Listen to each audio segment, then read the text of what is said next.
പൗലോസിനോടൊപ്പം ഉണ്ടായിരുന്ന ഒരു ദേമാസിനെ കുറിച്ച് നമുക്ക് 2 തിമോത്തിയോസിൻ്റെ ലേഖനം അതിൻ്റെ 4-ാമത്തെ അധ്യായം 10-ാം വാക്യത്തിൽ കാണാൻ കഴിയുന്നുണ്ട്. ദേമാസ് ഈ ലോകത്തെ സ്നേഹിച്ചിട്ട് എന്നെ വിട്ട് തെസ്സലോനിക്കയ്ക്ക് പോയി. ദേമാസിനെ കുറിച്ച് മറ്റ് ലേഖനങ്ങളിൽ പരാമർശങ്ങളുണ്ട്, നല്ല പരാമർശങ്ങളുണ്ട്. നല്ല നിലയിൽ കർത്താവിന് വേണ്ടി പ്രയോജനപ്പെട്ടൊരു വ്യക്തിയായിരുന്നു ദേമാസ്.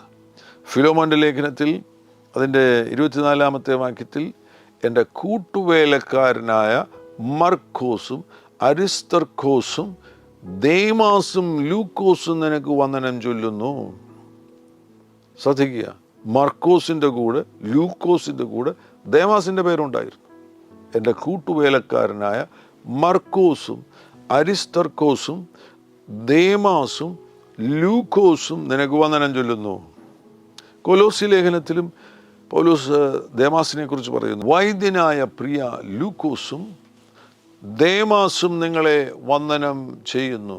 പൗലോസിൻ്റെ കൂടെ നടന്നൊരു ശുശ്രൂഷകൻ. ലേഖനങ്ങളിൽ ഈ ശുശ്രൂഷകനെ കുറിച്ചുള്ള പരാമർശമുണ്ട്. എന്നാൽ ഒരു പ്രത്യേക ഘട്ടത്തിൽ അദ്ദേഹത്തിന് ശുശ്രൂഷ എന്ന് പറയുന്നത് വല്ലാത്ത ബുദ്ധിമുട്ടായി തീർന്നു.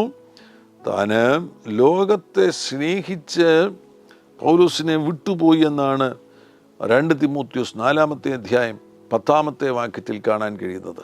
അതിൻ്റെ പ്രധാനപ്പെട്ട കാരണമെന്ന് പറയുന്നത് ഈ ശുശ്രൂഷയിൽ ഉണ്ടാകുന്ന കാഠിന്യമാകുന്ന സാഹചര്യങ്ങളാണ്. Hardship of ministry.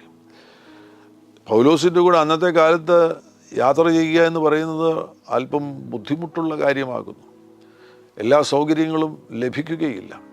അസൗകര്യങ്ങൾ വരുന്ന സന്ദർഭത്തിൽ ആ ഹാർഡ്ഷിപ്പ് വരുന്ന സന്ദർഭത്തിൽ അവിടെ സഹിഷ്ണുതയില്ലാതെ വരുന്നു. എൻഡ്യൂറൻസ്. ഈ എൻഡ്യൂറൻസ് എന്ന വാക്കിന് ദീർഘകാലം കഠിനമേറിയ ഒരു സാഹചര്യത്തെ പരാതി കൂടാതെ സഹിക്കുവാൻ കഴിയുന്നതിനെയാണ് എൻഡ്യൂറൻസ് എന്ന് പറയുന്നത്.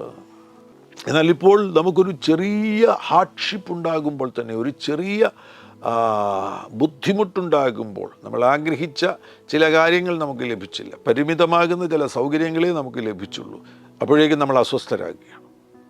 നമ്മൾ അസ്വസ്ഥരാകുന്നു. നമ്മൾ പല ദൗത്യങ്ങളും പൂർത്തീകരിക്കാതെ അവിടെ വിട്ടുപോകുകയാണ്.